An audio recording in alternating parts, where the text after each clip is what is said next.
The Carleton College Convocation program is a weekly lecture series that brings fresh insights and perspectives from experts in a variety of fields.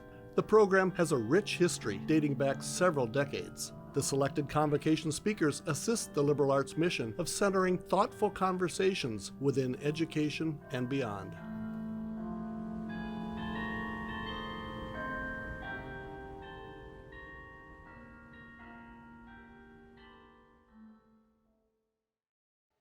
Good morning.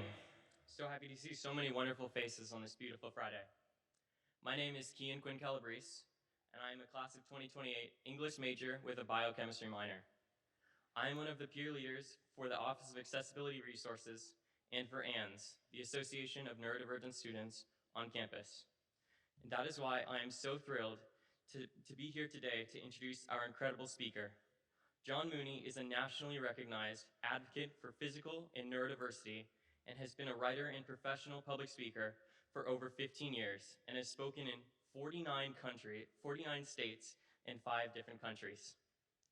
His journey began in a place many traditional systems overlook. Jonathan was, in his own words, one of those kids. He was told he had disabilities and disorders. He spent much of his early education relegated to the hallways. Instead of accepting the narrative of being at a deficit because of his neurodiversity, Jonathan channeled this experience into a powerful and passionate life dedicated to reframing how we think about learning and human potential. He is a fierce advocate for neurodiversity and inclusion, working to dismantle the myth of normality that often pressures us into conformity. His latest book, Normal Sucks: How to Live, Learn, and Thrive Outside the Lines, is a hilarious confessional on his life, offering the message that we should stop trying to fix people and start empowering them to succeed exactly as they are. As someone who is also dyslexic, I was able to connect to this message on a deeply personal level, as it was able to show me how our greatest strengths often emerge from places where we deviate from the expected path. Please welcome John Mooney to Carleton College.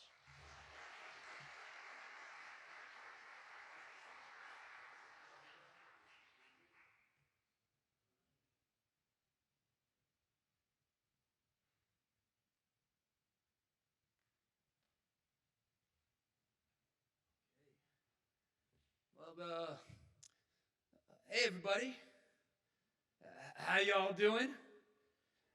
My name is Jonathan Mooney, and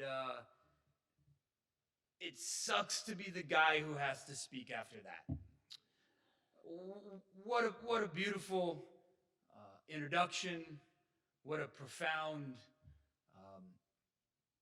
statement of the value of atypical brains and bodies, and what courage it took to stand up in front of this community and talk about your own neurodivergence, your own dyslexia, and what courage it takes to take your own experience and use that as an ambassador for the Neurodivergent Alliance to make real change in your community.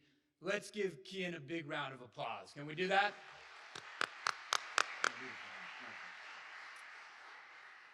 Okay, well, my name is Jonathan Mooney, and I'm deeply honored to be a part of your community today. Before I kind of do my prepared remarks, I have a few pieces of housekeeping, if you'll bear with me. In the spirit of creating an inclusive and accessible space, I want to begin this morning by doing what is called a visual identifier, which is a way to welcome in individuals who may be engaging with this space with visual impairments. So I'm going to describe myself in case you can't see me. I'm a middle-aged white dude in his late 40s. I got a black jacket on, I got black hipster glasses, and my hair is graying and thinning, as my 16-year-old likes to say, by the second. So that's me.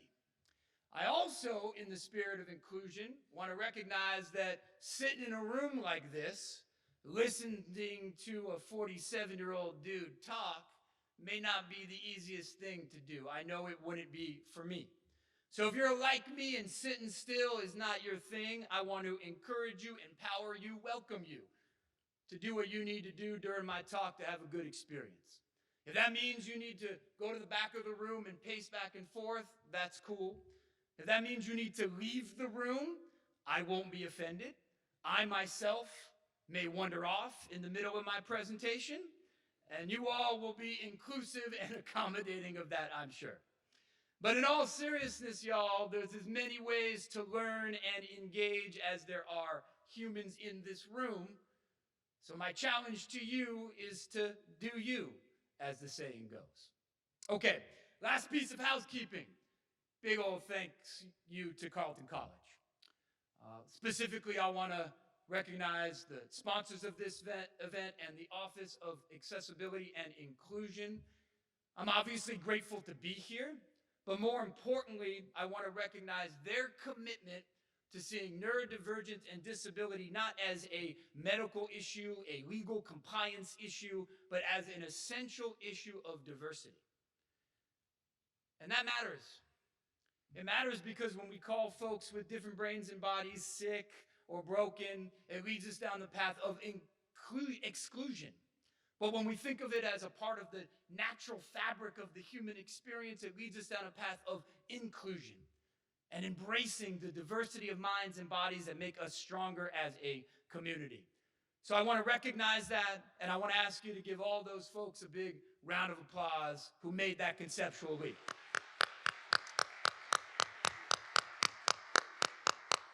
Okay, that's it for the housekeeping.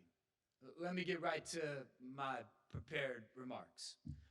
I'm here today to talk with y'all about how we can do better, how we can do right by the 1.6 billion individuals with atypical brains and bodies who too often get the short end of the stick. Now, this is a very personal conversation for me. It's personal for the reasons you heard. I was that square peg that did not fit the round hole. I was the kid who couldn't sit still, so I spent a lot of the day chilling out with the custodian in the hallway. I was the kid who couldn't keep his mouth shut, so I grew up on a first name basis with Shirley, the receptionist, in the principal's office. And I was also the kid that couldn't read. Didn't learn to read until I was 12. So I spent most of my school experience hiding in the bathroom to escape reading out loud with tears streaming down my face. Growing up, I had every label you could imagine. I was called the bad kid. I was called the lazy kid. I was called the dumb kid. I was called the at-risk kid. And then eventually I became the special ed kid. I was diagnosed with a continuum of language-based learning disabilities, those words used at the time, dyslexia, dysgraphia, and others, when I was 9. I was diagnosed with a whole constellation of executive functioning and behavioral, quote-unquote, disorders when I was 10. And I ended up dropping out of school for a year when I was 12. That year when I left school, I struggled with a number of mental health challenges. I struggled with anxiety, I struggled with depression, and I had a plan for suicide. And the bad news is that I'm not alone in that experience. I'm not alone in finding oneself on the outside looking in. I'm not alone in being diagnosed and pathologized and made to feel deficient. And I'm not alone in struggling with my place in the world. Neurodivergent and disabled humans have some of the worst social outcomes out of any minority group in the world. Highest school dropout rates, highest unemployment rates, highest incarceration rates. And that's not a tragedy, that's a crime. So I want to spend my time with y'all talking about how we can do better, how we can do right collectively, whether we're educators, parents, individuals. What can we do to bend that curve and unleash the potential and the promise of that 1.6 billion humans that have so much to give to communities, to the world. So when I think about that question, there are three things that I know that we can do and should do and must do. First, we got to reframe who or what we call the problem. You know, a philosopher, social historian I admire named Michel Foucault. He wrote in a book called Discipline and Punish. It's a light read. The judges of normality are ever present everywhere. And those judges deem some of us to be normal and right, and too many of us to be not normal and wrong. I know that personally. I met those judges of normality when I was 9 years old. I was struggling with school. I didn't fit the typical or average distribution curve on reading or sitting still or spelling or anything else.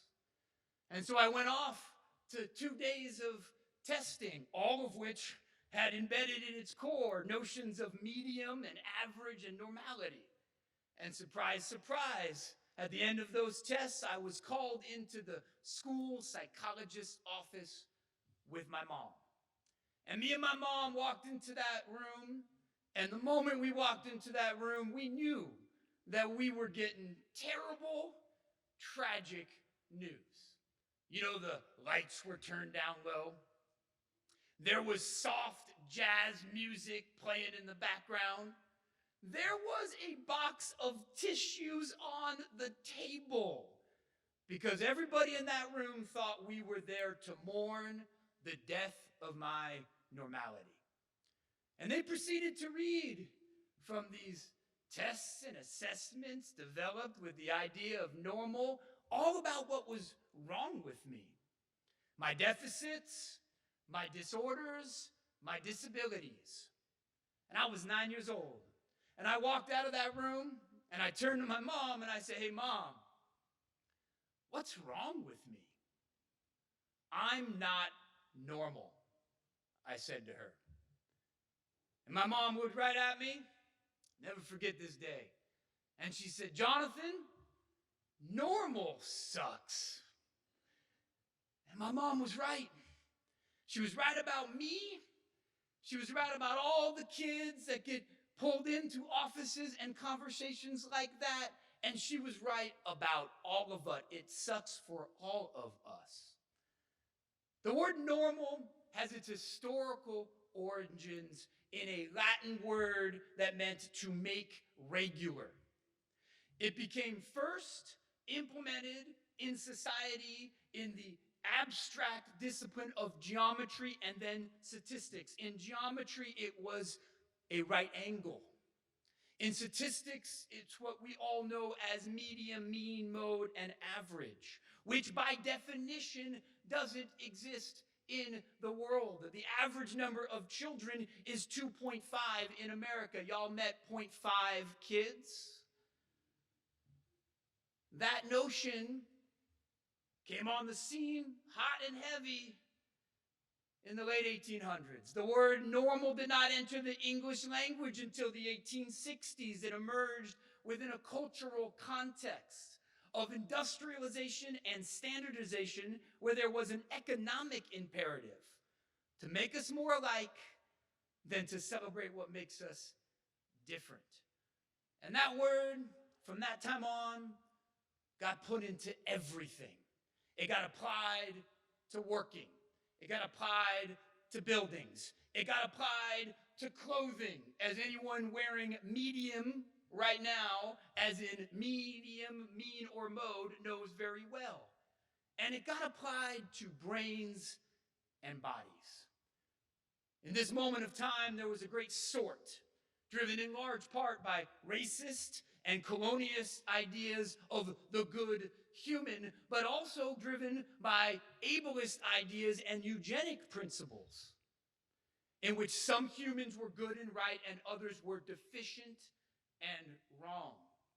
And folks with atypical brains and bodies bear the brunt of that sort around deficiency and pathology. The judges of normality during that time and beyond deemed people with different brains and bodies not different, not eccentric, but deficient in their core. The problem was put inside of them. I met those judges of normality when I was 9, and I left that room thinking I was the problem. And that's a widely held social belief. The problem is in the person with a difference, a different brain, a different body. If we can just diagnose it and fix it, it'll be all good. But the truth is, those folks in that room got the diagnosis wrong. Problem's not in the person that deviates from the norm. The problem is the way that person is treated in institutions and systems designed for that myth of the normal human. That was true in my life. You know, ADD and dyslexia, not my problem, y'all. Not my problem. Look, I'm not naive, and nor am I claiming for 1 minute that those neurodivergents don't have real, neurobiologically based weaknesses and limitations. They do. I struggle with executive functioning. I struggle with organization. I have explored the feasibility of stapling my car keys to my forehead, okay? I get it. I struggle with spelling to this day. I studied English literature at Brown University, got a 4.0, and I spell at a 3rd grade level. I read in the 12th percentile. That means that I read like somebody who is in 4th or 5th grade today. I confuse words that look alike. Who and how look the same to me. Horse and house look the same to me. I swear to y'all, when I went to Brown, I thought that Brown offered a course in orgasmic chemistry, okay? Now imagine my disappointment on the first day of that class, right? So hey, I get it. These are real challenges. They're not my problem, though. Problem wasn't ADD. Problem was the school desk. How in God's name can a school desk be a kid's problem? Well, let me immerse you into my relationship with the school desk, and it's a fraught relationship. 5 seconds in the class, the foot starts bouncing. 10 seconds in the class, both feet start bouncing. 15 seconds in the class, oh, it's all over. I'm trying to take my leg and put it behind my neck, right? And that kid is shamed because the norm is that the good kid is the compliant kid, and if you're not that kid, something's wrong with you. I got that message at home with my dad at the dinner table. Jonathan, stop it, what's wrong with you? And I got that message in school. I'll never forget, I had a teacher in 2nd grade named Mrs. C. I've had many, many gifted, brilliant educators in my life who I will celebrate with y'all this morning. Mrs. C is not one of those, okay? My foot would be bouncing, she would stop class, she'd point at me, all the kids would look at me, and she would say at the top of her lungs, Jonathan, what's your problem? Put the problem in the person. Problem wasn't ADD, problem was the passive learning environment, problem was the shame, and problem was the social stigma that resulted from being called a problem. That's the problem. And the same is true with dyslexia. Not my problem. My problem was being made to feel stupid. That was my problem. A lot of people come to my story and they say, hey man, you overcame dyslexia, implying dyslexia is a terrible, tragic thing that one must overcome.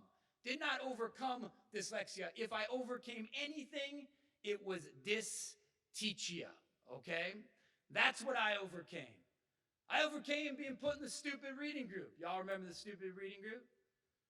They didn't call it that. I know they didn't call it that, but let's be honest. Was it ever hard to tell in the schools you went to which group was the smart group and which group was the dumb group? Nah, not hard to tell. You got the blackbirds over here. You got the bluebirds over here.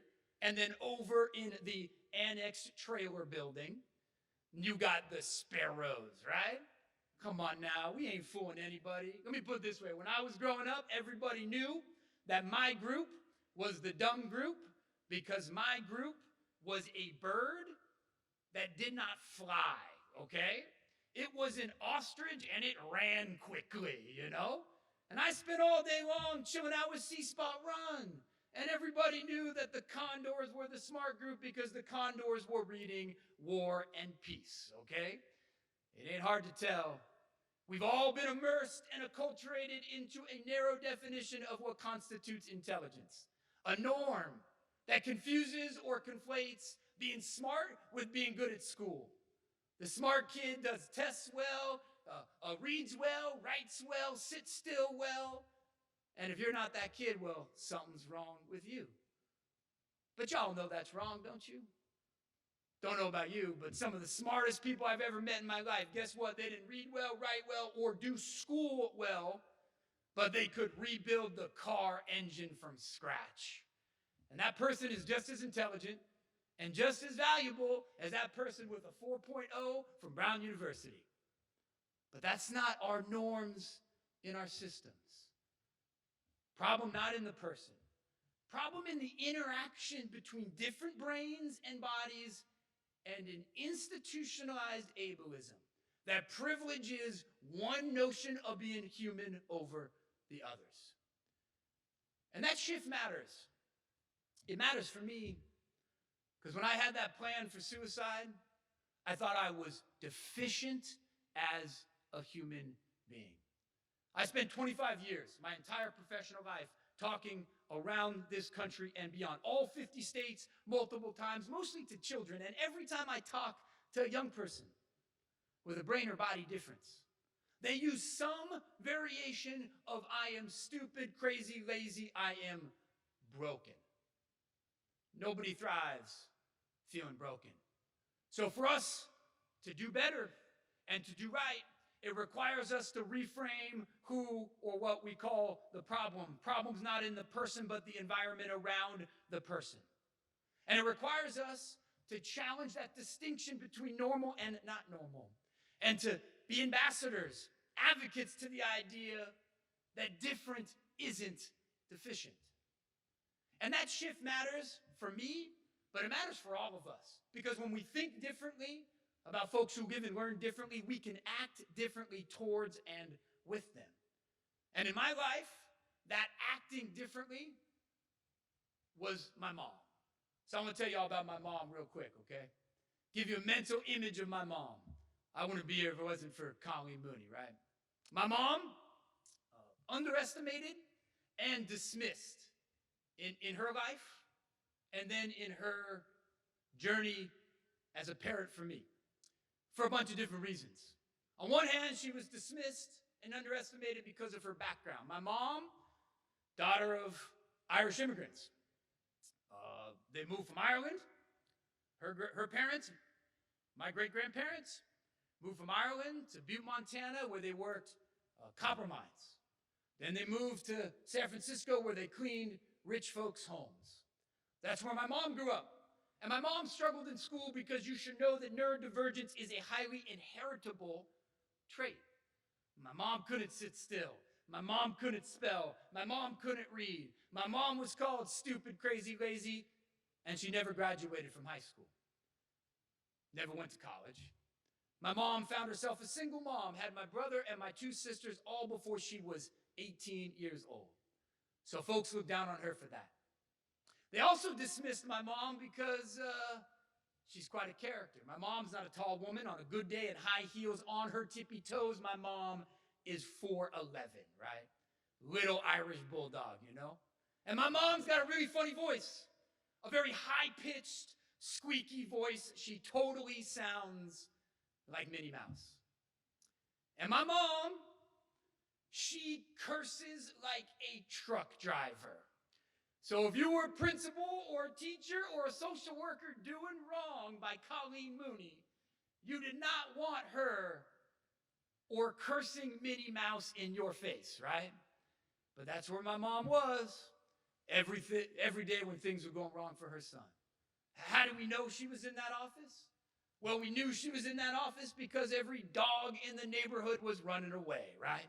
Only bats could hear her high-pitched obscenities. Glass was shattering. My mom understood something. And she didn't learn this in a book or from a lecture. She just understood it.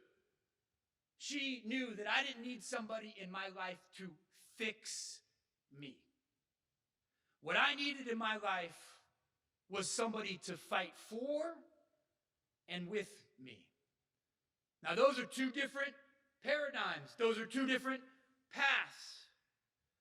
When we call different deficient, when normal is good and right, and states of being that deviate from the norm are deficient and pathological, we organize our systems and society to fix the person. It's a medical model of diagnosis and treatment. And that runs deep in many facets of our intellectual tradition when it comes to thinking about folks with atypical brains and bodies, and in our professional practices, ranging from the discipline of psychology, where every single year in America, the #1 most popular class is abnormal psychology, to our helping professions of social work and education, designed with the idea of rehabilitating somebody to a norm. The word rehabilitate, its Latin origin, is to restore to normality.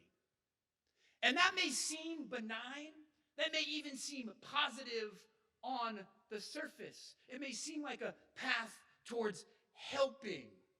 But when you listen to the stories of folks who have been fixed, when you listen to the stories of the square peg who have been made to fit the round hole, it is anything but benign. And there's a nefarious history of restoring toward normality. The eugenics movement, which sorted human beings around the idea of deficient and defective, had a programmatic agenda of eliminating, as the form of fixing, whole continuums of human beings. And from a public policy perspective, we still on this books in this country have never overturned Buck versus Bell, the infamous Supreme Court case in which it was ruled that it is constitutional to forcibly sterilize quote-unquote defectives. A ruling that has never been overturned and stands on the books to this day. Forcible sterilization occurred as late as 1988 in the state of California. So while the making the square peg fit the round hole may seem like a generous thing to do, it's existentially wounding. So when my mom made that choice to fight for me, she was fighting against this deep intellectual tradition of remediation and rehabilitation. And she was fighting for something different, something bigger. My mom would say to anyone who would listen, she would say, if my son doesn't learn the way he's taught, then you need to teach the way he learns. Now, I'll admit, that's a paraphrase, because when my mom said it, there were a whole bunch of F-bombs in there that I left out, right? But that's what my mom was all about. Change the environment and not the person. And that's my challenge to you. To be a cursing Minnie or Mickey or whatever mouse in the life of the neurodivergent. To demand that we reimagine our systems, not around the design principle of normality, but the reality of different. To be advocates, not just for accommodations. I know that that is the most common form of modality, and those mattered to me. I'm not going to lie about that. I succeeded in education because of accommodations. But the problem with the conceptual framework of accommodation is it stigmatizes those receiving the accommodations. And when we need accommodations, it implies it's a problem in the person when the truth is it's an accessibility problem in the environment. We need to go beyond accommodations for some to accommodations for all. And we need to challenge that whole notion of accommodation because it has a negative connotation to it. It's like the word tolerance. We're done with that word tolerance because we all know that it implies I'm tolerating something that I don't like all that much. You know, when my mother-in-law comes to visit, I don't celebrate her visit. I accommodate her visit, right? So we need to be advocates for universal design, an ethical and moral proposition that we have an obligation to universally design our systems, not for some, but ultimately for all. Okay, last thing I want to talk about. How we collectively can do right and do better. It requires us to reframe who or what we call the problem. It requires us to move away from making the square peg fit the round hole. And it requires all of us collectively to stop faking normal. Because my mom was right. Normal sucks for me. It sucks for the 1.6 billion, but it sucks for you too. And I know how hard that can be. You know, when I got into high school, all I wanted to be was not the sped kid, the normal kid. And when I found my island of competency as a soccer player, all I wanted to be was not just normal, but better than normal. You know, the ideal. And then when I went to Brown University as a transfer student after playing 2 years of Division I soccer, hey, I ain't gonna be different. Nah. I know how hard that can be, but I know how transformative it is. And I learned that my first day at Brown. So I want to tell you about that. Told y'all I transferred there. First day on campus. What am I doing here? I'm a fraud. I can't read. I can hardly write. They're going to find out. They're going to know. And we had transfer orientation that night. And there's only 100 transfers. So we get in a room, we get in a circle, and there's an icebreaker, you know. And the icebreaker seems fairly benign on the face of it. It's share where you transferred from and what you did the summer before Brown. Okay, cool. I got it. I transferred from Loyola Marymount University and I waited tables. That's my answer. Cool. Well, this is Brown, so first kid goes. And it's, well, I transferred from Princeton and I worked at the National Institute of Health this summer. Next kid goes, well, I transferred from Yale and I worked at Goldman Sachs. And I'm like, oh, cool, he got a job with his uncle, you know, like, I don't know what Goldman Sachs is. And then a kid goes, hey, I transferred from Harvard and I'm on a short list for a Nobel Prize, you know.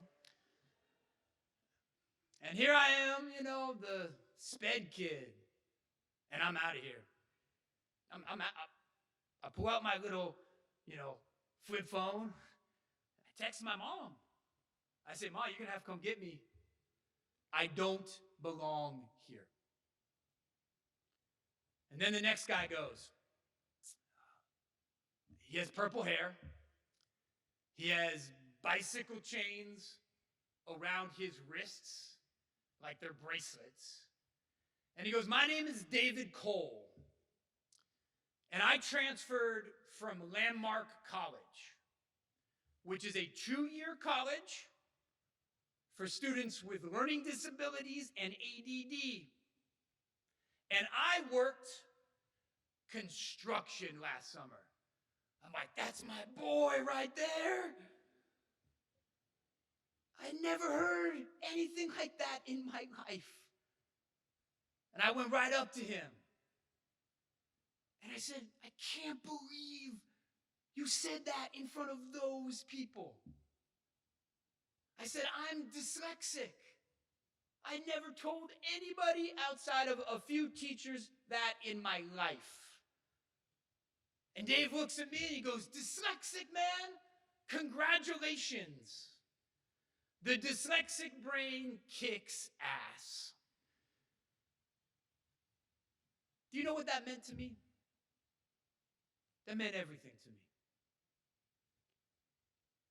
He stopped faking normal. He could have just hid it, effaced it, but he lived it and celebrated it instead. And he changed my life. I am forever grateful for David Cole. And that ethic and that spirit, we went off to contribute ourselves. David Cole became the co-author of our first book, my first book, a book called Learning Outside the Lines that we wrote as undergraduates at Brown. David Cole became the co-founder of something called Eye to Eye that mentored and advocated for folks with learning differences and is now the Neurodivergent Alliance, which you heard spoke about right here on this stage in the introduction. He stopped faking normal. And he changed lives. So that's my challenge to y'all. Let's stop faking normal. Because the truth is, the only normal people are people you don't know very well. Because the moment you get to know another human being, not for who they should be, but for who they are, it's their differences, it's their challenges, it's their disabilities, it's their eccentricities that constitute their humanity. So stop faking normal. Join this movement of the 1.6 and fight for every single human being's right to be different. Okay, thank you all very much to listen to me talk.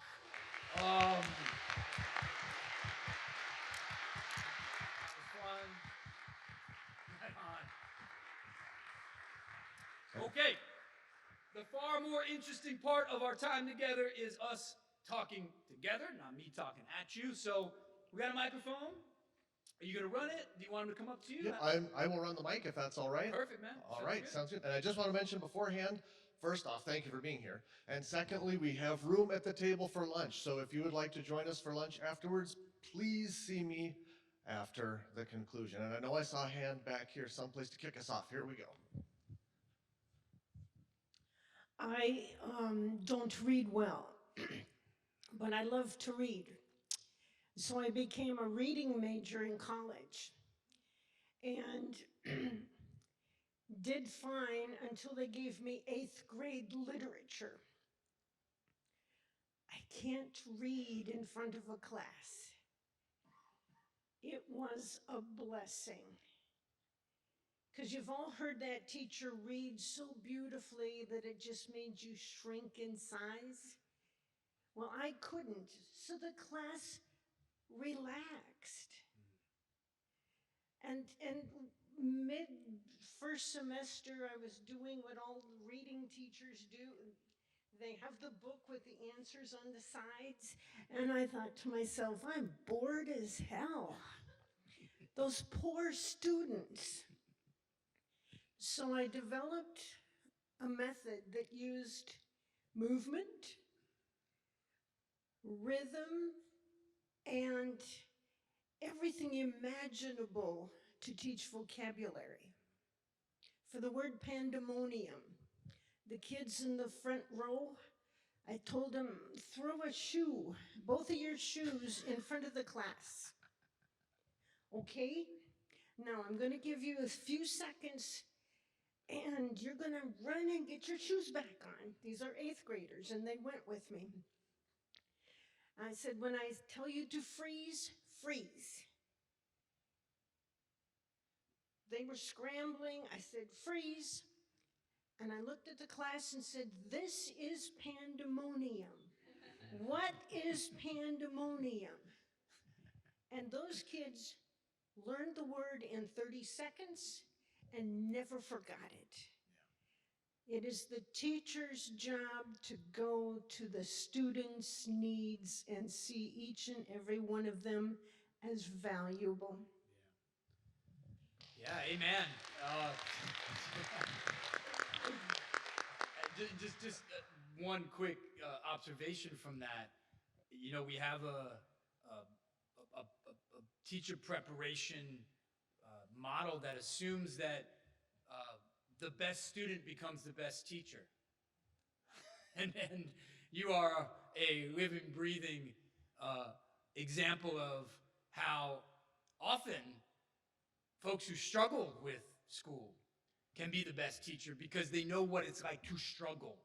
So that's an invitation to folks who maybe resonated with your story, my story, a call to think about contributing as an educator, because we need more of teachers creating pandemonium every single day. So thank you for your personal story, but more importantly, thank you for the profound impact you've made on children. I know we have a question up front. Yeah, go ahead. So I'm wondering, how do you balance knowing that neurodivergence isn't my problem, but that the environment should change, with also taking accountability for when things fall through the cracks? 100%. What's your name? I'm James, by the way. James? Yep. Right on, man. What year are you here, James? I'm a first year. First year. Where Yep. you from? Colorado. What part? Near Boulder, Cool. Louisville. Yeah. I went to high school outside of Oh, Denver. nice. So, James, I appreciate your insightful question. And you're right that we can walk and chew gum. And what I mean by that is we can hold a belief that it's a set of systems designed around norms that need to change, and we can hold those systems accountable to that change. We also have to survive in systems that are slow to change, first of all, and also at the same time hold ourselves accountable to our responsibility in being in a collective community where there are as many ways to learn as there are humans in this room. That's our collective challenge and has been as a species forever. So how do we walk that line? Well, first of all, I think the most important framework that I developed, it wasn't about fixing my reading or my spelling, is can I develop metacognition, where I think about my own thinking? And the goal of that activity is to know what I'm not good at. That's important. To know what I'm good at.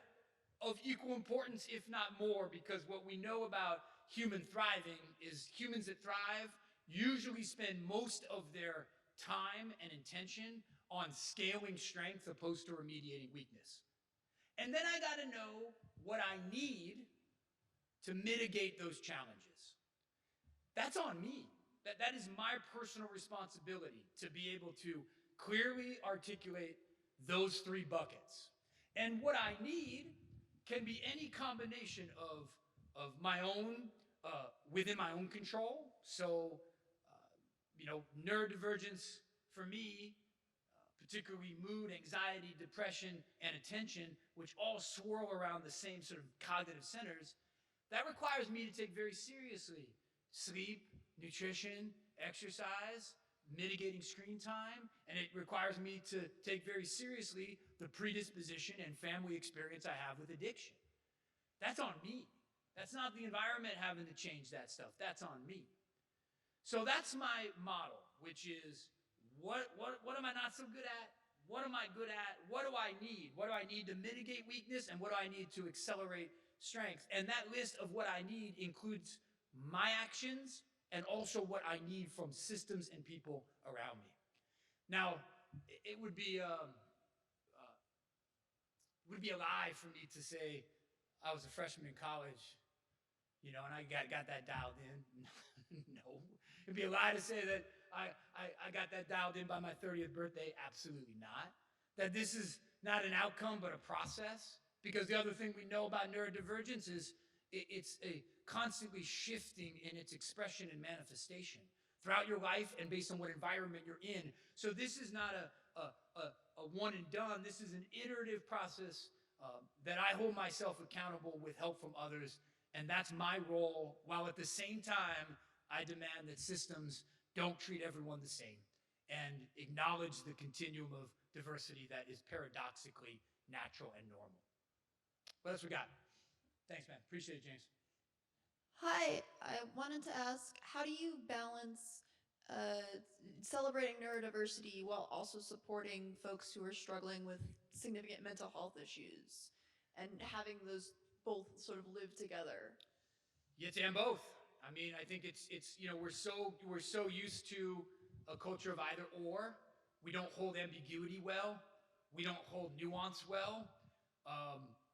Social media and our digital behavior sends us to our tribes, and it creates brain structures. If you look at the work of Jonathan Haidt, not just The Anxious Generation, but more importantly, his book, The Righteous Mind, on moral philosophy, moral psychology, it activates those tribal centers. So we need to be and both humans. Both can be true. Both can be true. It can be true that depression is a debilitating neurodivergence to have and experience at many points in one's life. It is also true that the Iowa's Writers Workshop, the premier MFA program in the world, is 80% neurodivergent, including 80% folks who identify with the experience of depression. Those are both true.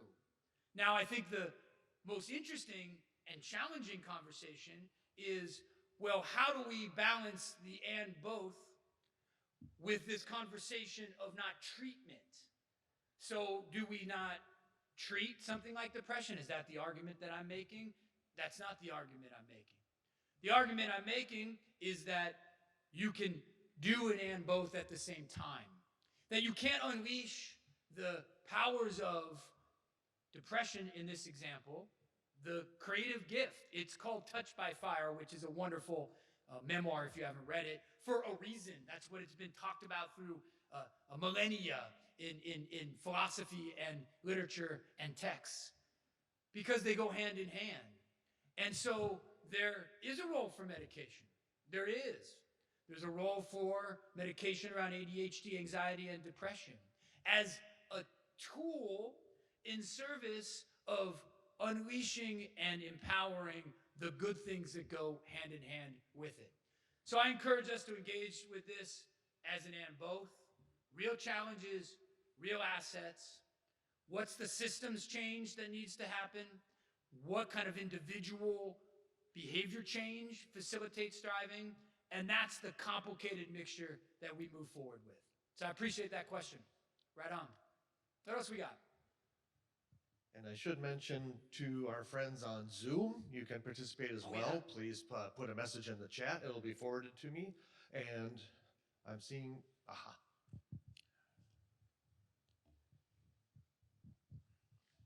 What do people do when they can't, like, stop being normal or unmask because it'll be a safety risk to them if they do? Yeah. Well, what a beautiful question. What's your name? I'm Elspeth. Sorry, I misheard that. Elspeth. Elspeth, where are you a student here? Yeah. What year? I'm a first year. First year. Okay, where are you from? I'm from Seattle. Seattle.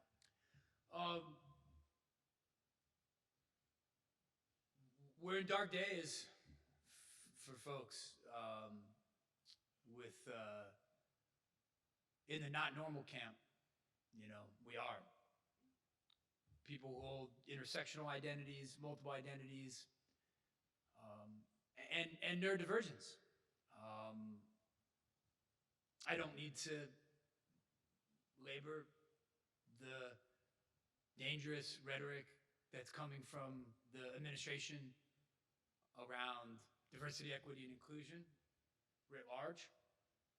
And another reason I want to celebrate Carleton College for its continued and ongoing commitment to this important work, when many universities have canceled lectures like this, my lecture at times, and others, and not here, and that matters.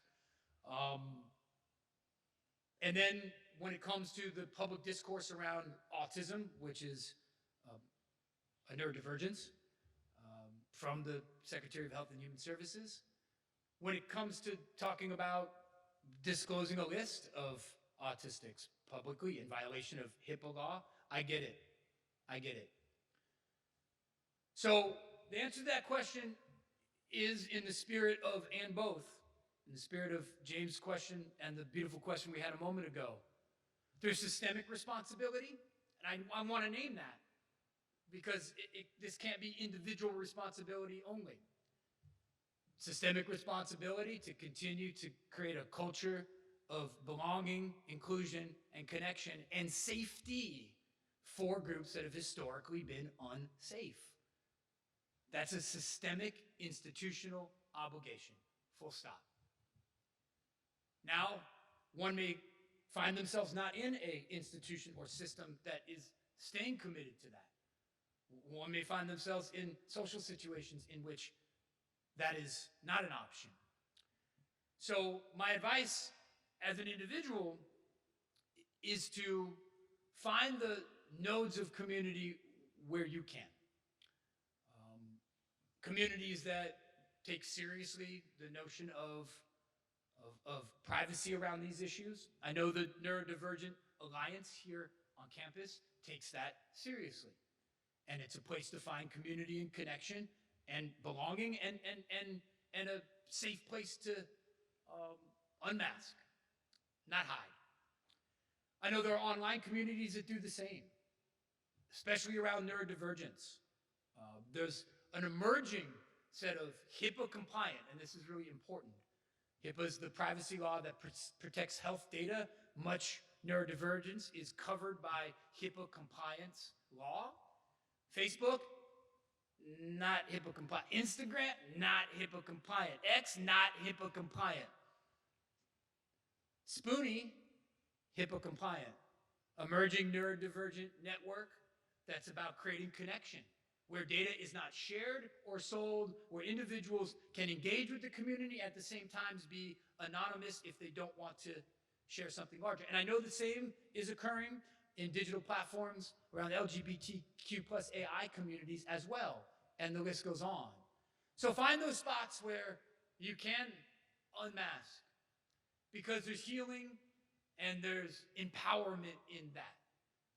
And let's hold our institutions, let's hold our systems, let's hold the rapacious tech industry that is using you for your data. Let's hold them accountable for being safe places for folks who need it most. Appreciate the question. Thank you very much.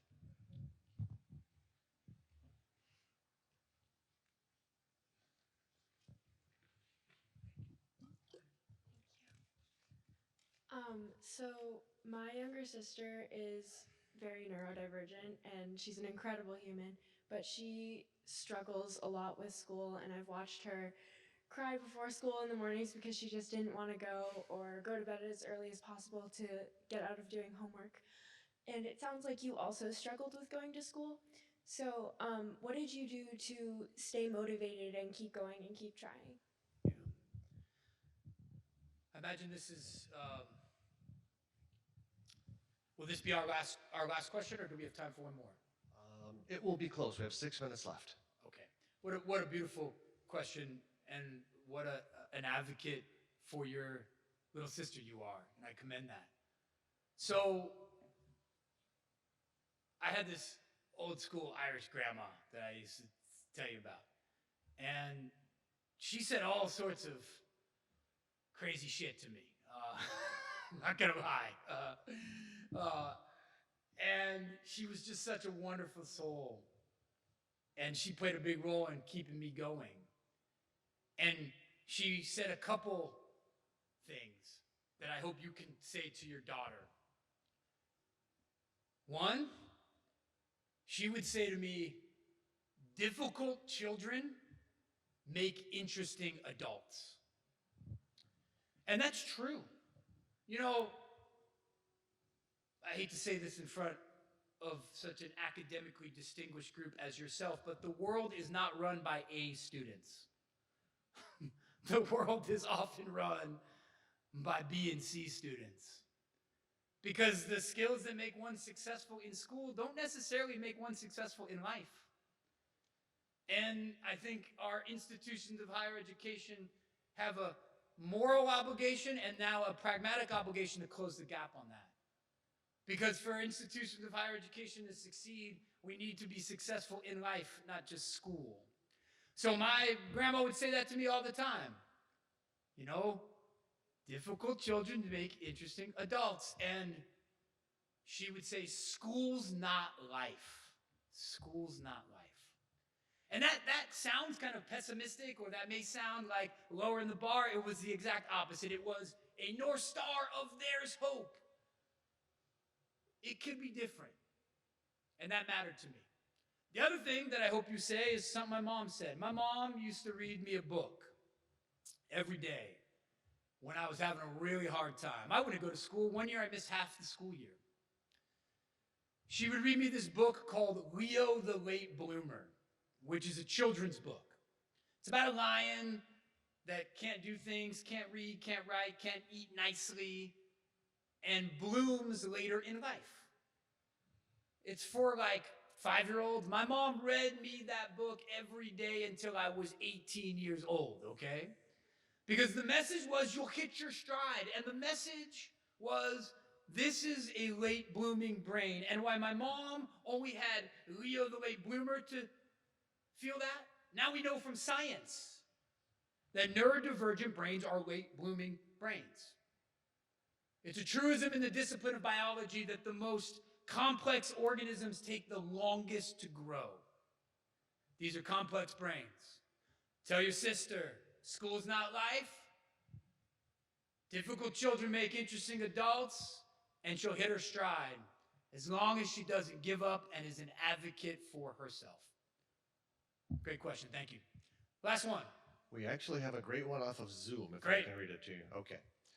It says, as an adult, alumnus 2017, who has only started learning about my own neurodiversity in the last few years, how does one bring along their support network on this journey?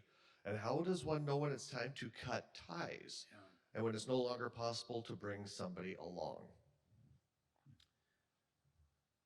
I'm going to answer the latter question last. Let me just start with the beginning. Let's give folks the benefit of the doubt. You know,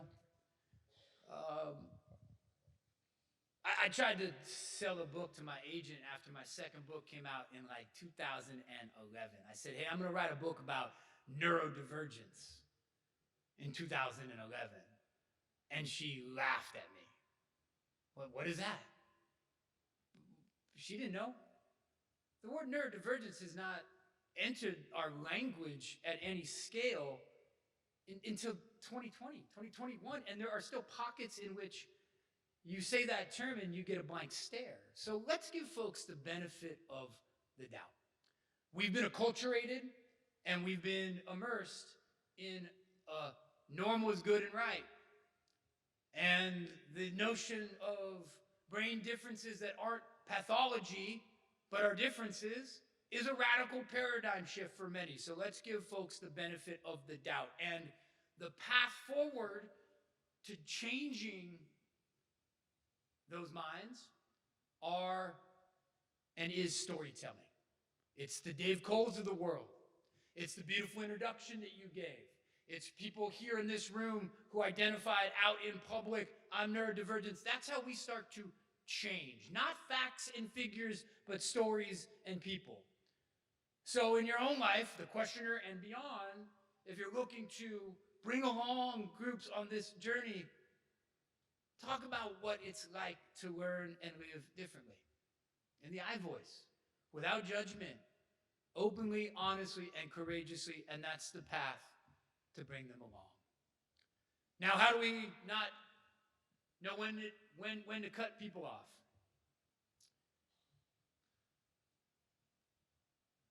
You know, that question makes me think of my father, and I want to end on this.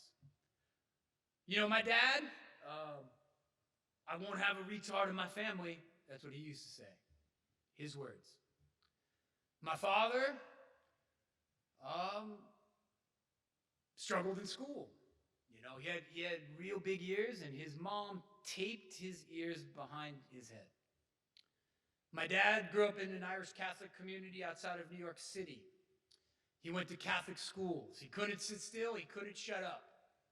He had a nun growing up, no joke, named Sister Pain, okay? As if God had created her vocation for her, right? My father has scars on his knuckles from the ruler. That's where my father grew up. So I cut my dad off for a long time.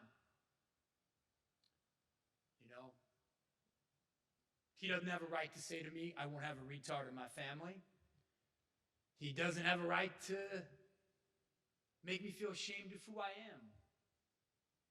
But what I realized, almost too late, was that he was really ashamed of himself.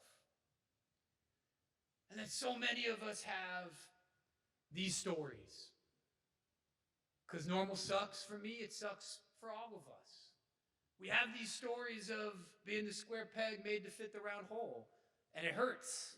And it leaves a wound. And it leaves scars. And everyone can change. My dad struggled with substance abuse, bankrupt our family 3 times, in and out of rehab. I forgave him. So I think there is a point where you got to control the controllable. You got to create distance.